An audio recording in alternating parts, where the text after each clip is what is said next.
Programme کا باقاعدہ آغاز کرتے ہوئے اس کو آگے بڑھاتے ہیں.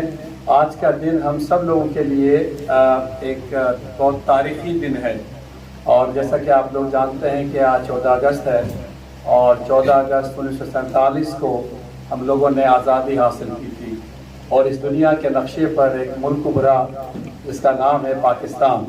تو آج کی جو یہ نشست ہم نے یہاں سجائی ہے، یہ پاکستان کے آزادی کا جشن منانے کے لیے ہے، اور زندہ قومیں اپنی آزادی کا جشن بڑے دھوم دھام سے مناتی ہیں، اور یہ ریفلیکٹ کرتی ہے چیزیں کہ ہم کس قوم سے تعلق رکھتے ہیں.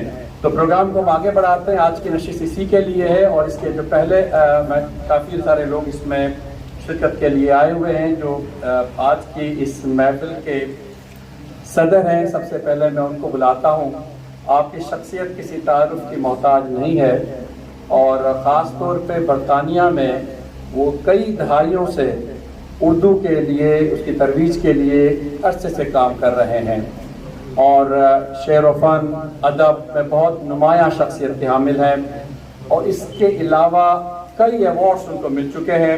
حکومت پاکستان کی طرف سے بھی ان کو ایوارڈ ملا، اور تمغہ اقبال کا ان کو ایوارڈ مل چکا ہے. بابا اردو کراچی یونیورسٹی کی طرف سے مل چکا ہے، اور بھی کئی ایوارڈز آپ کو مل چکے ہیں. ایک اور پہلو کی شخصیت کا یہ ہے کہ وہ نوجوان شعراء کی کافی حوصلہ افزائی کرتے ہیں، اور تاکہ وہ لوگ آگے بڑھ سکیں. تو اب میں جس کو بلانے جا رہا ہوں آج کی محفل کے وہ صدر بھی ہیں، اور پروفیسر عقیل دانش صاحب سے درخواست کروں گا کہ آپ تشریف لائیں. اور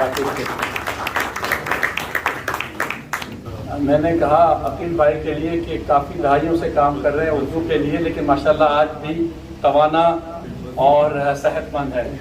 تو اب میں جس شخصیت کو بلانے جا رہا ہوں، آپ آج کی محفل کے مہمان خصوصی ہیں، اور پاکستان ہائی کمیشن سے تشریف لائے ہیں، پریس سیکرٹری ہیں، اور آج کا دن خاصا مصروف دن ہے ان کے لیے، لیکن ہماری درخواست پہ آپ تشریف لائے. میں درخواست کروں گا جناب علی نواز ملک سے کہ وہ تشریف لائیں. استقبال کیجیے گا.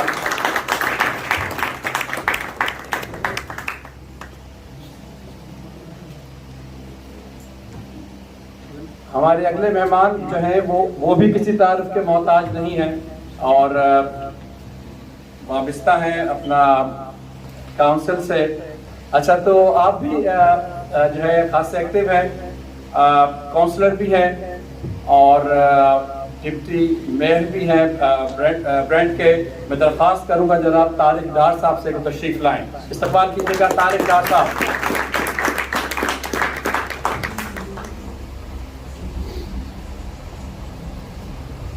ہمارے اگلے مہمان جو ہیں وہ بھی کسی تعارف کے محتاج نہیں ہیں.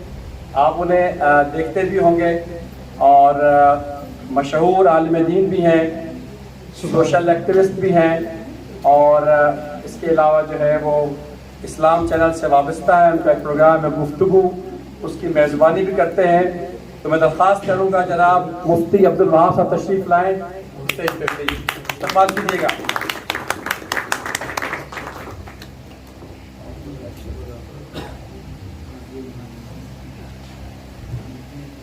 بہت شکریہ.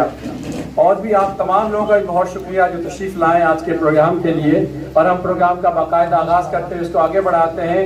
تو میں اب جس شخصیت کو بلانے جا رہا ہوں جو آگے پروگرام کو لے کر چلیں گے، وہ بھی کسی تعارف کے محتاج نہیں ہے. ایک عرصے سے اردو کے لیے کام کر رہے ہیں دیار غیر میں، برطانیہ میں مذہب سخن سے وابستہ ہیں، اور ماشاءاللہ جوان بھی ہیں، نوجوان بھی ہیں. اور میں درخواست کروں گا سہیل زرار خلیج سے کو تشریف لائیں اور آگے پروگرام کو نحمدہ ونصلی علی رسولہ الکریم. اما بعد، اعوذ باللہ من الشیطان الرجیم. بسم اللہ الرحمن الرحیم. رب اشرح لی صدری ویسر لی امری واحلل عقدۃ من لسانی یفقہوا قولی. آمین. صدق اللہ العظیم. آپ سب کی آمد کا بہت بہت شکریہ. السلام علیکم ورحمۃ اللہ وبرکاتہ. آج کا دن دل کی گہرائیوں سے آپ سب کو مبارک ہو. جشن آزادی ہم منا رہے ہیں، اور یہ 79 ایئرز آج ہمارے گزر گئے، اور کیسے گزرے اس پر تو ابھی ہمارے مقررین اپنی رائے بھی دیں گے. لیکن ایک چیز تھی جو ہمیشہ میرے ذہن میں آتی ہے، اور وہ یہ آتی ہے کہ آپ سوچئے ذرا کہ کشمیر کا ایک فرد ہو اور مکران کا ایک فرد ہو، گلگت کا ایک فرد ہو اور کسی اور علاقے کا ایک فرد ہو، اور اگر آپ ان سب کو ایک ساتھ ایک سٹیج پہ بٹھائیں تو کسی غیر پاکستانی کے لیے سمجھنا مشکل ہو جائے گا کہ ایک ہی ملک کے شہری ہیں۔ اسی طرح جب وہ گفتگو کرتے ہیں، بات کرتے ہیں، زبان، انداز، لب و لہجہ، تہذیب سب کچھ مختلف ہے۔ تو یہ کیا تھا؟ یہ اللہ کی اسکیموں میں سے ایک اسکیم تھی۔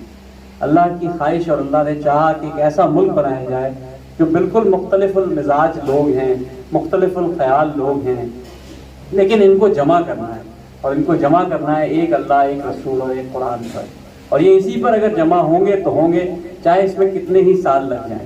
تو الحمدللہ ایک پروسیس ہے، اس پروسیس سے ہم گزر رہے ہیں، کتنے ہم الحمدللہ کامیابی سے گزر رہے ہیں، یہ تو ظاہر ہے وقت بتائے گا۔ ابھی تو 79 ایئرز کسی بھی قوم کے لیے بہت کم ہوتے ہیں، لیکن الحمدللہ ایک چیز ہے، اور وہ ہے بس ایک امید ہے، آئے گی اور آئے گی بہار، ورنہ گلچی کے لبوں پر تو اب کسک بھی نہیں۔ تو امید یہ ہے کہ امید پہ ہی امید ہے، اور اسی پر چل رہا ہے۔ تو آج کی محفل بزم سخن کی ہمیشہ کوشش ہوتی ہے، میں دل کی گہرائیوں سے طارق ڈار صاحب کا شکریہ ادا کرتا ہوں کہ ہمیشہ محبت کرتے ہیں۔ ایک دفعہ بھرپور تالیاں ان کے لیے بجائیے گا۔ جب بھی کوئی موقع آتا ہے، پچھلے 12-15 سال سے ہم ان کے ساتھ کام کر رہے ہیں، اور موقع نہ بھی آئے تو یہ ہمیں کہتے ہیں کہ بھائی تقریب کرو، کچھ تم لوگوں نے بہت دنوں سے نہیں کیا، کوئی محفل نہیں جمی۔ تو ادب کے حوالے سے، پاکستان کے حوالے سے، اسلام کے حوالے سے ان کی خدمات ہمیشہ یاد رکھی جائیں گی۔ میں دل کی گہرائی سے شکریہ ادا کرتا ہوں علی نواز ملک صاحب کا، بھرپور تالیاں بجائیے گا ان کے لیے۔ آج بہت مصروف دن ہے، آج پاکستان ہائی کمیشن کے لیے بہت مصروف دن ہے، ابھی بھی دن بھر کی تقریبات، شام میں بھی کہیں جانا ہے، لیکن انہوں نے مجھ سے وعدہ کیا، الحمدللہ یہ آئے ہیں، آپ ان کی بھی بات سنیں گے، بہت شکریہ ان کا۔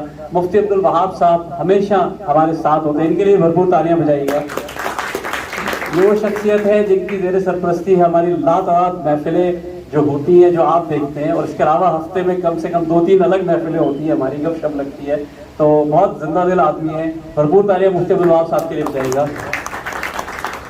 استاد محترم پروفیسر عقیل دانش کے لیے تو تالیاں ہی تالیاں ہونی چاہیے۔ یہ سب ان کی رحمت اور برکت ہے کہ آج ہم لوگ سب یہاں جمع ہیں۔ ہمارے کچھ اور مہمان بھی آئے ہیں، بہت اسپیشل مہمان جو بہت مصروف تھے، پاکستان جا رہے تھے، لیکن انہوں نے وقت نکالا ہمارے پاس تشریف لائے۔ طاہر قریشی ایم ڈی کے لیے، ان کے لیے بھرپور تالیاں بجائیے گا۔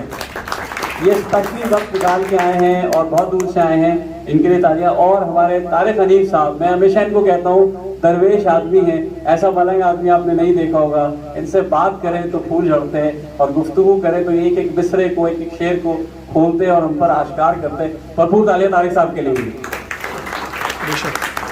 دوستو، یہ پروگرام کا جو پہلا حصہ ہے، اس میں ہماری کوشش ہے کہ ہم کچھ بات سنیں، وہ کیا مقصد تھا، وہ کوئی مقصد تھا پاکستان کا، کیا ہوا، کیسے ہوا، ایک سفر ہے، چھوٹا سا ہے، بڑا ہے، جیسا بھی ہے، گزر رہا ہے۔ آزادی کا بنیادی مفہوم کیا ہے، یہ ہم نے بہت دفعہ سنا ہے، بہت کچھ اس پر بات ہوئی ہے، لیکن کیا وہ پہلو بدل رہا ہے آج کے اس نئے دور میں، اے آئی کے دور میں، جین زی کے دور میں؟ کیا ہم سمجھا پا رہے ہیں، کیا ہم سمجھ رہے ہیں؟ کوشش کریں گے کہ اس پہ بات کریں، اور اس پہ بات کرنے کے لیے جس شخصیت کو میں سب سے پہلے دعوت دے رہا ہوں، جیسے کہ میں نے ابھی ذکر کیا کہ وہ درویش آدمی ہیں۔ وہ جب کتاب میں نے یہ جانا لکھتے ہیں تو اس میں کوشش کرتے ہیں کہ ایک بھی لفظ انگریزی کا استعمال نہ کریں۔ انہوں نے جب وہ کتاب لکھی اس کی شذرات پر مشتمل، تو دنیا بھر میں اس کو پذیرائی حاصل ہوئی۔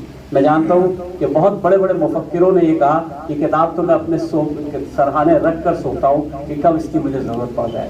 تو آپ کی بھرپور تالیوں میں اسلام سے خصوصی طور پہ تشریف لائے ہیں، ہمیشہ محبت کرتے ہیں، بھائی طارق حنیف صاحب، تالیاں بجائیے گا۔ بسم اللہ الرحمن الرحیم، الحمدللہ رب العالمین، والصلاة والسلام علی سید المرسلین۔ خواتین و حضرات، 14 اگست کیلنڈر میں لکھی ہوئی ایک تاریخ نہیں، بلکہ ہمارے دلوں پر لکھی ہوئی وہ تاریخ ہے جو پاکستان بنانے والوں نے اپنی محنت سے، اپنی محبت سے اور بعض اوقات اپنے خون سے لکھی ہے۔ لیکن جب یہ ملک بن گیا اور جس وقت اس آزادی کو ملک اور قوم کی تعمیر اور عوام کی شخصیت کی تعمیر کے لیے استعمال کرنا تھا، تو بقول اقبال یہ ناداں گر گئے سجدے میں جب وقت قیام آیا. ابھی سہیل صاحب فرما رہے تھے کہ آزادی کا کیا مفہوم ہے. کہ آزادی کا یہی مفہوم ہے کہ جو کام آپ غلامی میں نہیں کر سکتے اور وہ کرنے کے کام ہیں ان کو آپ کر سکیں. آزادی کی تعریف یہ ہے کہ دوسروں کے حقوق کو محفوظ رکھتے ہوئے اپنی مرضی کا استعمال کرنا. اسی تعریف سے یہ بھی ثابت ہوتا ہے کہ مکمل طور پر کسی کو بھی آزادی حاصل ہو نہیں سکتی معاشرے میں. اگر آپ سرخ بتی پر رکیں گے تو دوسری طرف سے کوئی صاحب گرین بتی سے اندر داخل ہوں گے. اور مکمل آزادی کا اگر یہ مطلب ہے کہ جو جی آپ میں آئے وہ کر لیں تو پھر معاشرہ انتشار کا شکار ہو جاتا ہے. لیکن یہ آزادی جس میں ہم رہ رہے ہیں اور جو دن بدن کم ہوتی جا رہی ہے صرف پاکستان میں نہیں بلکہ پوری دنیا میں. آپ نے خود دیکھا ہوگا اس ملک میں بہت سی ایسی جگہیں ہیں جہاں آج کچھ برس پہلے ہم بات کر سکتے تھے وہاں کھڑے ہو کر اب اس پر پابندی ہے. کچھ مضامین اور ایسے بھی ہیں کہ جن پر پہلے بات کر سکتے تھے اب ان پر بات نہیں کر سکتے. تو آزادی ایک طرح سے گھٹتی جا رہی ہے چاہے وہ پاکستان ہو یا دوسرے ممالک ہوں. ابھی آپ نے یہ جنگوں میں دیکھا کہ کئی ممالک جب جی چاہیں کسی پر چڑھ دوڑیں لیکن آپ کسی کا جھنڈا بھی نہیں اٹھا کر کھڑے ہو سکتے. کئی ملکوں میں فلسطین کے جھنڈا اٹھانے پر پابندی ہے جبکہ دوسری طرف اسرائیل میں کوئی اگر آپ انکار کر دیں کہ ہولوکاسٹ نہیں ہوا تو یہ غیر قانونی ہے. اور کوئی انکار کرتے پھرے ہیں. لوگوں نے یہاں تک انکار کر دیا کفار نے کہ آپ صلی اللہ علیہ وسلم تشریف بھی لائے تھے کہ نہیں, اس پر بھی شک انہوں نے اٹھا دیا. اس کی اجازت ہے لیکن آپ حق کی بات کرنا چاہیں تو اس پر ایک قدم ہے. لیکن اس ماحول میں جہاں آزادی سکڑ رہی ہے ہم سب کو ایک طرح کی آزادی حاصل ہے.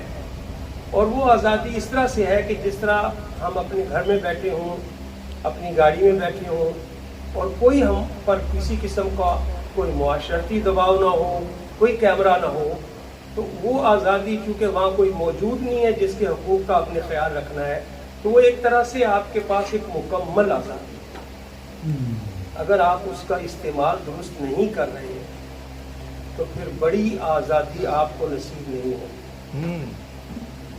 اس خلوت میں, اور لوگ تنہائی اور خلوت کو ذرا گڈمڈ کر دیتے ہیں, تنہائی اسے کہتے ہیں جہاں آپ کسی کے لیے انتظار کریں کہ وہ آئے تو وہ اس سے مل بیٹھے. اور خلوت کہتے ہیں کہ جہاں آپ پہلے ہی کسی کے ساتھ بیٹھے ہوں اور وہ آپ سے بڑا ہو اور اس کی مجلس میں ہو. یہی وہ بات ہے جو مومن نے اپنے ایک شعر میں کہی کہ تم میرے پاس ہوتے ہو گویا جب کوئی دوسرا نہیں. غالب کوئی ایسے ہی نہیں تھا کہ جس نے کہہ دیا تھا کہ میں پورا دیوان دیتا ہوں. کیونکہ مومن نے یہ کہا کہ جب لوگ میرے ارد گرد ہوتے ہیں تو میں وہ کھڑکی ہی نہیں کھولتا آپ کی طرف, اس لیے کہ کوئی نہ کوئی میری توجہ کا حصہ تو وہ لے جاتے ہیں اور تیری ذات ایسی ہے کہ اس کو 100% توجہ دینی چاہیے. اس لیے میں اپنی کھڑکی بند رکھتا ہوں اور جیسے ہی لوگ اٹھ جاتے ہیں اس وقت میں تیری طرف توجہ کرتا ہوں. تو یہ خلوت ہمیں بھی حاصل ہے کہ ہم اپنی خلوت کو جو بھی ہم کرنا چاہتے ہیں, جس طرح اپنی تربیت کرنا چاہتے ہیں, اس کی حفاظت کریں اور پھر جو آزادیاں ہماری ختم ہو رہی ہیں دنیا میں اس کے لیے کوشش کریں. جو بھی کوششیں ہو سکتی ہیں, سیاسی ہو سکتی ہے, ووٹ دے کر ہو سکتی ہے, تاکہ ہم بڑی آزادی بھی حاصل کریں. حکومتوں سے جب تک ٹکر نہیں ہم لے سکتے تو اس کا مطلب یہ نہیں کہ ہم ہاتھ پر ہاتھ رکھ کر بیٹھے رہیں, بلکہ جس طرح حضرت یوسف علیہ السلام کی آزادی ختم ہوئی تو وہ جیل میں جا کر ہاتھ پر ہاتھ ڈال کر نہیں بیٹھے. انہوں نے اپنا کام وہاں شروع کر دیا. جو لوگ تھے اچھا خطاب ان کو کیا, ان کو تبلیغ کی, اپنا کردار رکھا, مثبت رکھا, اور وہیں سے اللہ پاک نے اسباب پیدا کیے کہ ایک بادشاہ کے پاس وہ قیدی گیا, اس نے ذکر کیا اور انہوں نے بلا لیا اور وہ وہاں پہنچ گئے. تو ہم بھی اپنی جو آزادی ہمیں حاصل ہے اس آزادی کو اگر مثبت استعمال کریں, بامانی استعمال کریں, تو امید ہے کہ انشاءاللہ ہمیں بڑی آزادیوں میں سے بھی حصہ نصیب ہوگا. اور اگر ہم اس آزادی کو استعمال نہ کریں تو پھر مسیحا کی آمد کا انتظار محض ایک ڈھونگ ہوگا. بہت شکریہ. السلام. بہت اچھے طارق صاحب, بہت اچھے. درست طارق بھائی, آپ نے کمال بات کہی اور شعر کہا تھا اجمل سراج نے کہ پاکستان کا ایک مقصد تھا, مقصد پاکستان میں تھا. تو یہ ایک بہت گہرا شعر ہے اور وہ اس کی انہوں نے وضاحت کی. ایک اور ہمارے بڑے اچھے شاعر تھے انجم خیالی صاحب، اپنے اگلے مہمان کو بلانے سے پہلے ان کا میں ایک شعر پڑھوں گا، مقصد اور مطلب آپ خود سمجھیے گا. انہوں نے لکھا تھا کہ سنبھال رکھی ہیں دامن کی دھجیاں میں نے، سنبھال رکھی ہیں دامن کی دھجیاں میں نے، اگست آیا تو پھر جھنڈیاں بناؤں گا. تو کچھ خیال ہے، امید ہے، اور اس امید کے ساتھ چلنا جو ہے یہ بہت ضروری ہے. میں اگلے جس مہمان کو دعوت دے رہا ہوں، آپ نے بہت دیکھا ان کو سماجی تقریبات میں نظر آتے ہیں اور خاص طور پر دین کے حوالے سے بھی بہت ایکٹیو رہتے ہیں، بہت کام کرتے رہتے ہیں. ختم نبوت کے حوالے سے بہت کام ہے ان کا. آپ کو MBE کا خطاب بھی مل چکا ہے. توحہ بی زید قریشی صاحب بہت بڑا نام ہے. بھرپور تعلیوں میں درخواست کروں گا آپ آئیں اور اپنا آج کے اس مقصد پر بات کریں. بہت بھرپور تعلیوں میں قریشی صاحب. Thank you very much, Sheikh. نحمده ونصلي على رسوله الكريم. قال الله تعالى إن الله لا يغير ما بقوم حتى يغيروا ما بأنفسهم. صدق الله العظيم. جناب صدر آپ کی اجازت ہے، مہمانان گرامی اور ہمارے جو خصوصی اس وقت مہمانان بیٹھے ہیں، سب کو میری طرف سے السلام علیکم. وعلیکم السلام. میں نے تو آج پاکستان ہونا تھا نا، جیسے سہیل بھائی نے کہا تھا، لیکن مجھے ایک دعوت نامہ آ گیا کہ جناب آپ کی جو رائٹ ہوئی ہے اس کی ریپلیسمنٹ کرنی ہے تو کہیں سفر نہ کریں. تو مجھے اپنی سیٹ کینسل کرنی پڑی.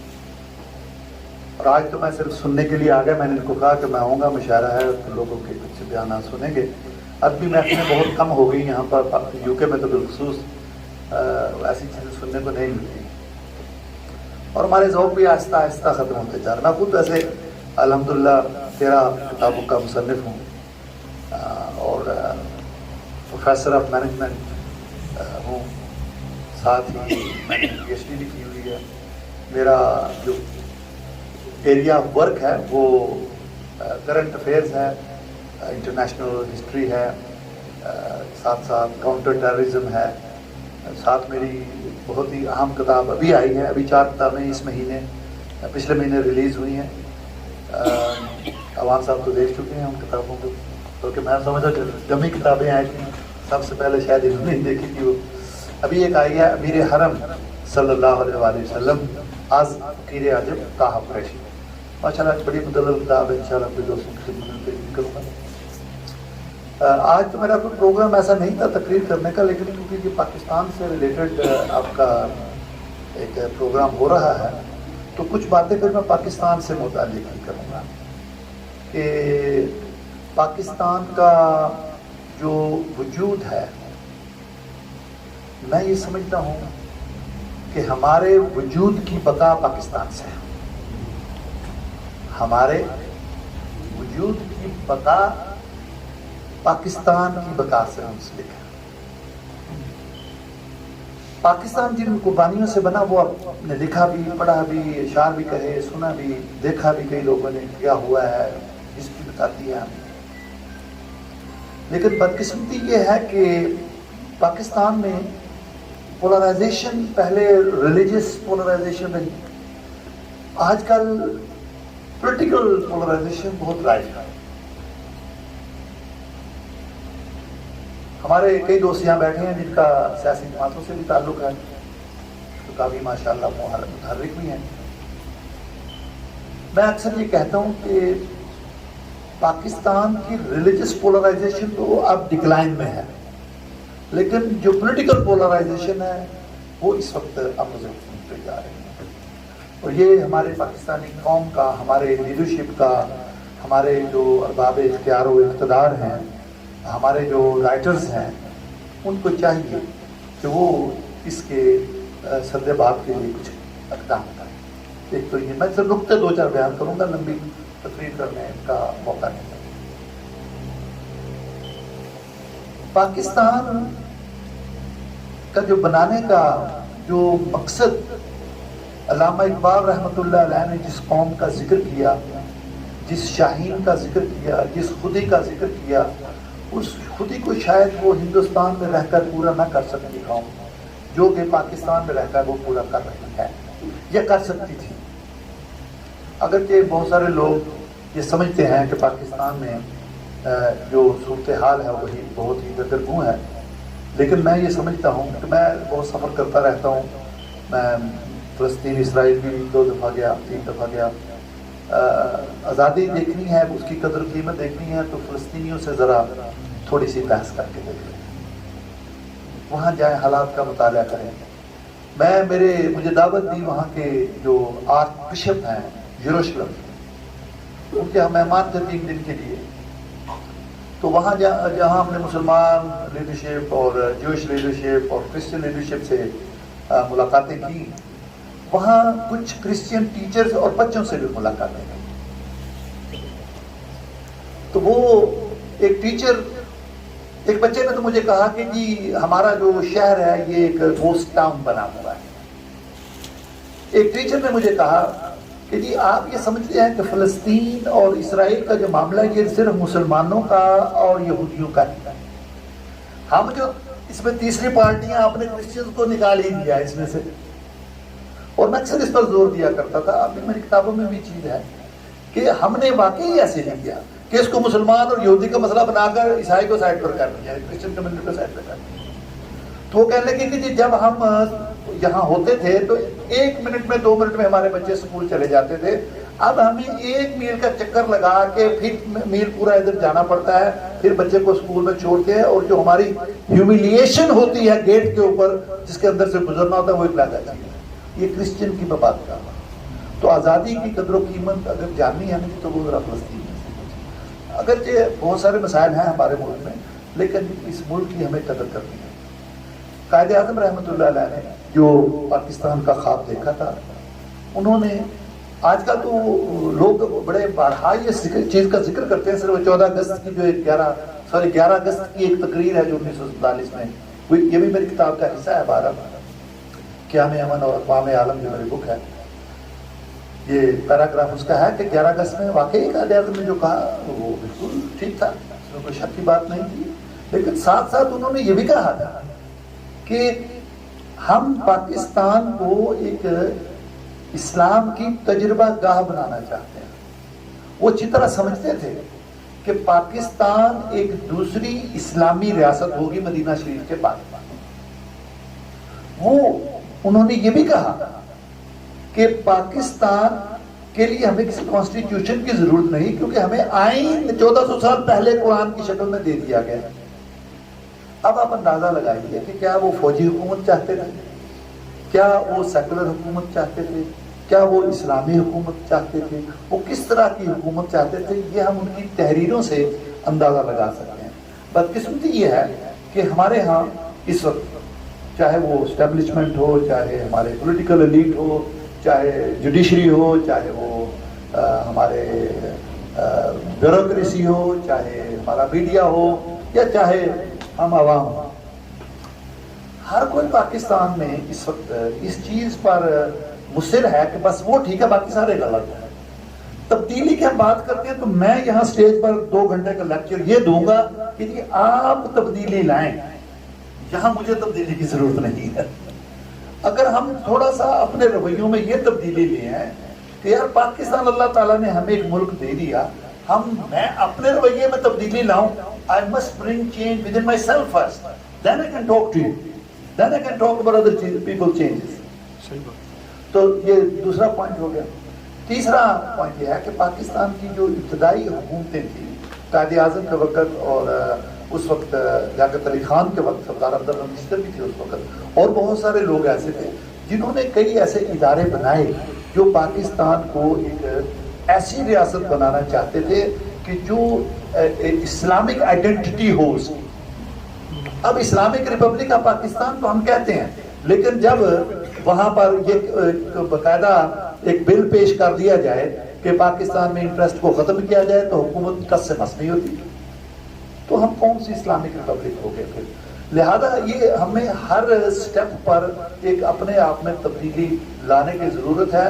ہمیں اپنی ہر ادارے کو اپنی حدود کے اندر رہ کر، اب ہمارے اگر چیف جسٹس صاحب یہ کہیں کہ جی میں تو ڈیم بناؤں گا، بھائی آپ کا جو ادارہ ہے وہاں آپ کے جو کیسز ہیں وہ 1000 سے لاکھ ہو جا چکے ہیں یا 2 لاکھ ہو چکے ہیں جو پینڈنگ پڑے ہیں. 10 سال سے بندے مر چکے ہیں اور ابھی تک ان کے کیس نہیں ختم ہوئے. تو آپ اپنے ادارے کو بہتر کریں، ڈیم جنہوں نے بنانے ہیں وہ بنا لیں. اسی طرح ملک کے چلانے کے لیے بھی ان لوگوں کی ذمہ داری ہے جو اس کے لیے بنائے گئے ہیں.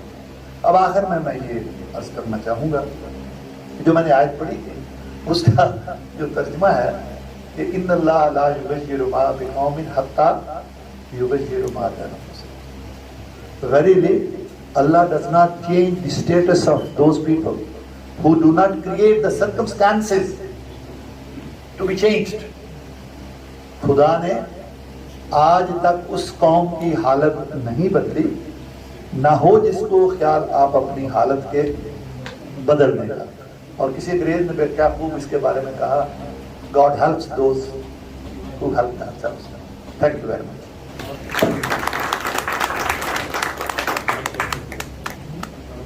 بہت شکریہ طاہر صاحب، آپ نے بہت اچھی بات کی ہے. اصل میں دل کے اندر جو تبدیلی ہے وہی اصل میں دنیا میں تبدیلی لا سکتی ہے اور کوئی طریقہ نہیں ہے. بھرپور تالیاں بجائیے گا طاہر قریشی صاحب کے لیے.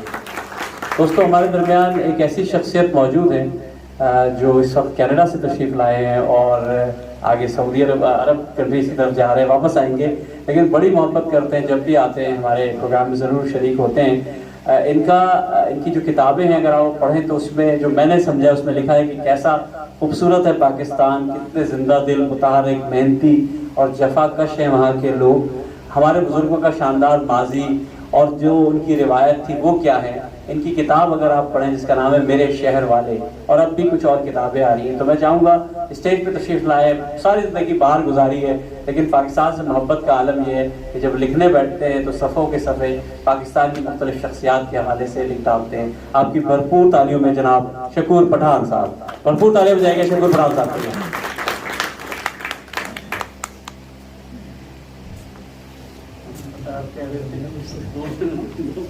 السلام علیکم.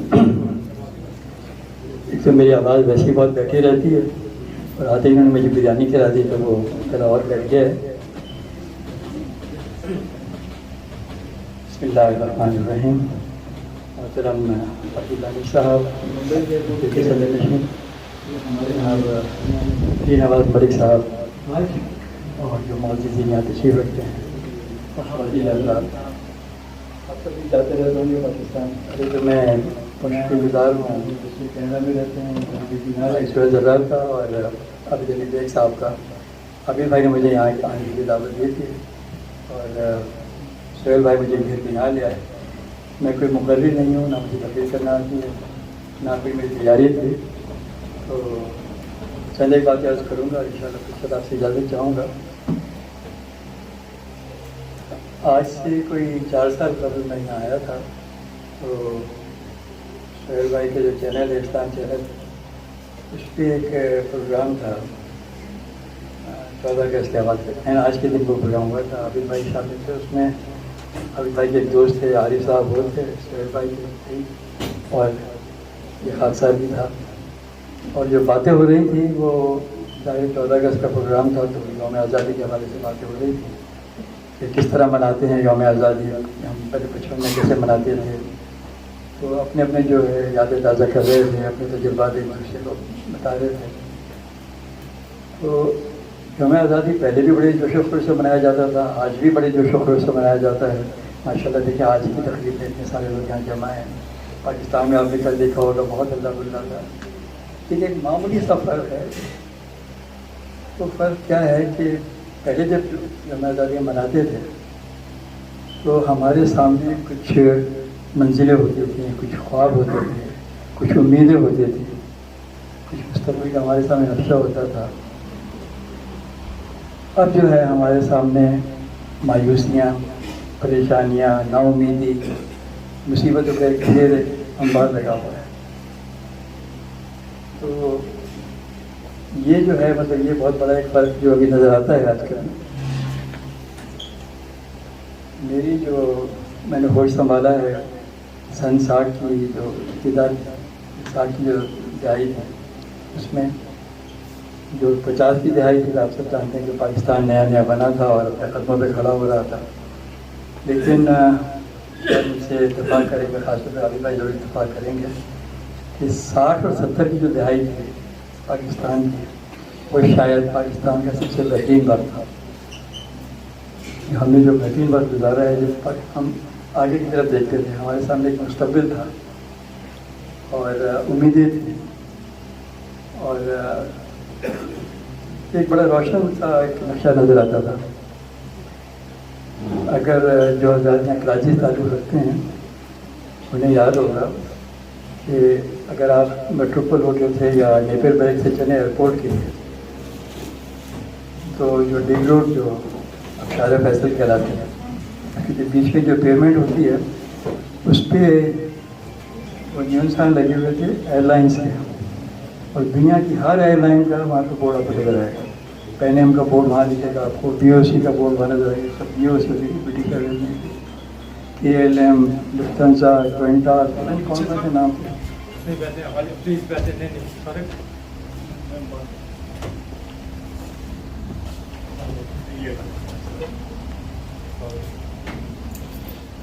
علی ٹالیا وغیرہ ہر جو ایئر لائن جو اس وقت مشہور تھی وہ کراچی آتی تھی یا کراچی سے ہو کے آگے جاتی تھی. کراچی ایک گیٹ وے ٹو ایشیا کہلاتا تھا اور اس وقت دبئی کو کوئی نہیں جانتا تھا. بمبئی کے ایئرپورٹ کی کوئی اہمیت نہیں تھی، یہ ہماری اہمیت تھی، دنیا میں جانتی تھی. آج ابھی کون یہاں کراچی جا رہے ہیں، آپ سب بھی جاتے رہتے ہوں گے پاکستان. میں میرے بچے کینیڈا میں رہتے ہیں، میری بیٹی یہاں رہتی ہے، ایک بیٹی میری سعودی عرب میں رہتی ہے. تو میں کبھی ہیتھرو سے جانا ہوتا ہے، کبھی جاتا ہوں ٹورنٹو سے، کبھی ریاض کے ایئرپورٹ سے، کبھی دبئی یا قطر کے ایئرپورٹ سے، کبھی ایمسٹرڈیم سے. اب ہر جگہ دیکھتے ہوں کہ لوگوں کا ایک جمع غفیر ہوتا ہے، ایک مجمع ہوتا ہے، ایک رونق ہوتی ہے.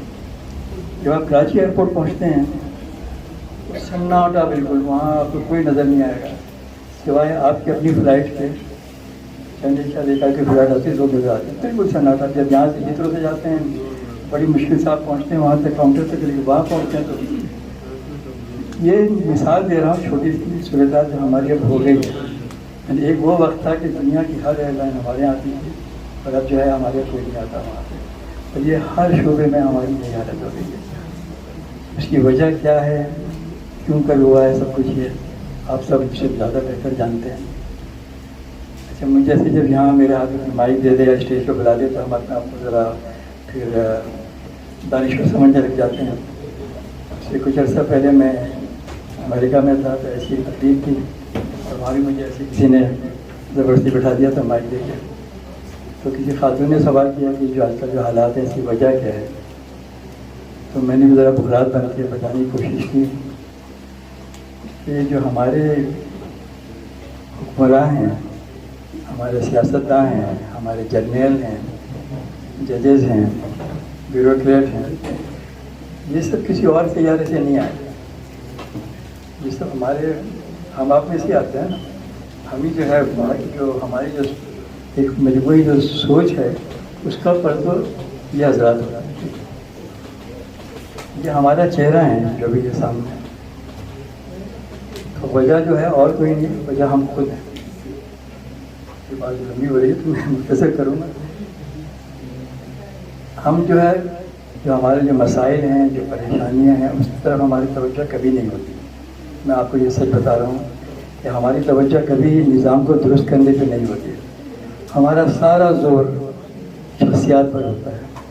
ان کے پیچھے ہم ایک دوسرے سے لڑتے رہتے ہیں، ایک دوسرے کے سر پھاڑتے ہیں، گالی گلوچ کر رہے ہوتے ہیں. ساری توجہ ہمارے اس پر ہے. کوئی اس کے لیے رو رہا ہے، کوئی اس کے لیے مار پٹائی کر رہا ہے. لیکن جو اصل جو مسئلہ ہے، جو ملک کے مسائل ہیں، وہاں کوئی اس پر توجہ نہیں ہوتی. میں جب 4 سال پہلے یہاں تھا تو بورس جانسن صاحب نے اس وقت ریزائن کیا تھا، لو کانفیڈنس وغیرہ ہوئی تھی. پھر کوئی محترمہ آئی تھی لسٹرس. اس کے بعد شاید رشید سناک صاحب آئے تھے. آج کل کون ہے مجھے ان کا نام بھی نہیں پتا. پھر آپ یہ دیکھیں کہ اتنے لوگ بدل گئے. ملک چل رہا ہے، نظام چل رہا ہے. انہوں نے ایک نظام بنا رکھا ہے، اس کے بعد شخصیات کی کوئی اہمیت نہیں ہے. ہمارے یہاں جو ہے وہ ایک ترتیب الٹی ہے. دنیا میں ملک پہلے ہوتا ہے، پھر جو ہے آپ کی جو سیاسی وابستگی ہو، جیسے یہاں پر لیبر پارٹی ہے، کنزرویٹو ہیں، یا امریکہ میں ڈیموکریٹس یا ریپبلکن وغیرہ ہوتے ہیں، اس کے بعد پھر شخصیات کا نمبر آتا ہے. ہمارے یہاں پہلے شخصیت ہوتی ہے، اس کے بعد پارٹی ہوتی ہے، اس کے بعد کہیں جا کے ملک کا نمبر آتا ہے. اگر یہ ترتیب بدل جائے تو شاید ہم بہتر کر سکیں. اور بس زیادہ میں خیال نہیں کروں گا، اور بس یہ کہوں گا شاید بعد منظور مراد دعائیں کر سکتے ہیں ہم لوگ. آپ سب کا بہت شکریہ. بہت شکریہ خان صاحب، آپ کا بہت بہت شکریہ. خان صاحب ویسے بھی ہمیشہ سچ بولتے ہیں. بہت شکریہ آپ کا. دوستوں اگلے جس مہمان کو میں دعوت دے رہا ہوں وہ اسی جو مرکز ہے اس سے وابستہ ہیں، یہاں بہت عرصے سے خدمات انجام دے رہے ہیں. مختصر خطاب کریں گے جناب محمود احمد ڈار صاحب. تشریف لائے گا محمود احمد ڈار صاحب. تالیاں بجائیں بھی، تالیاں بجائیں. بسم اللہ الرحمن الرحیم.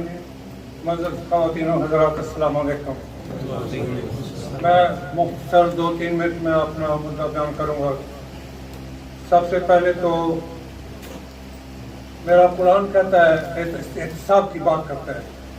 قرآن احتساب کی بات کرتا ہے اور حافظ قرآن استثناء کی بات کرتا ہے. میری سمجھ میں نہیں یہ بات پڑتی کہ یہ کیسا فضا ہے. نمبر 2، پاکستان کی آزادی کے لیے معزز خواتین و حضرات صرف جان کی قربانیاں نہیں تھیں، جان کی قربانی سے اہم عزت کی قربانی ہوتی ہے.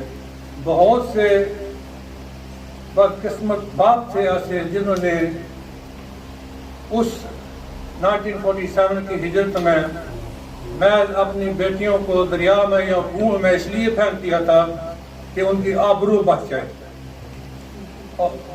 یہ وہ پاکستان کی طرف آزادی کے لیے وہ ان کا سفر تھا.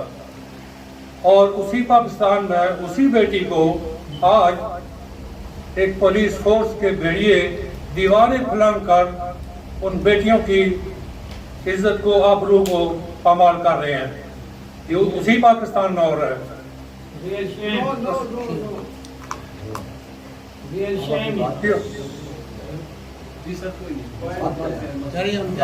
آپ پاکستان سے ہیں مسٹر اقبال. اگر آپ کو بات کرنی ہے تو آپ دلیل سے بات کریں، راستے ہوا میں بات نہ کریں.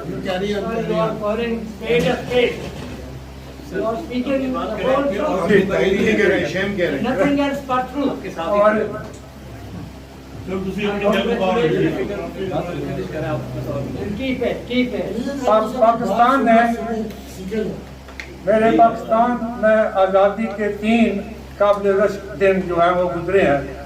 ایک وہ دن جو 1947 میں قائد اعظم محمد علی جناح نے پاکستانی عوام کو دیا تھا پاکستان بنا کر. دوسرا دن جو ہے وہ ڈاکٹر عبدالقدیر خان نے اس قوم کو سر اٹھا کر جینے کا حکم دیا تھا. اور تیسرا دن میں سمجھتا ہوں میری دانش میں آپ اختلاف کر سکتے ہیں، عمران خان نے اس قوم کے لیے ایک بہت اچھے پاکستان کی آغاز کیا تھا. ہم آپ کی اطلاع کے لیے میں فوجی ہوں اور فوج میرے ملک کی عزت ہے. میرے ملک فوج جو ہے وہ میرے ملک کی شان ہے. ہماری فوج جو طاقتور ہوگی وہ ہماری طاقت ہوگی. لیکن ہم چاہتے ہیں کہ یہ صاحب اقتدار کوئی ڈھنگ کے بندے لے کر آئیں جو اس ملک کو سیدھے راستے پہ چلائیں. اور ادھر ایک صاحب نے بات کی تھی کہ آپ پہلے اپنے میں تبدیلی لائیں. صاحب میں بھوکا ہوں، آپ مجھے صبح سے لے کر شام تک میرے میں تبدیلی لانا چاہتے ہیں تو پہلے آپ کو مجھے روٹی دینی پڑے گی، پھر میرے میں تبدیلی. ورنہ میں صبح سے لے کر شام تک میں آپ سے روٹی مانگوں گا. یہ میرے ملک کی عوام کا مسئلہ ہے.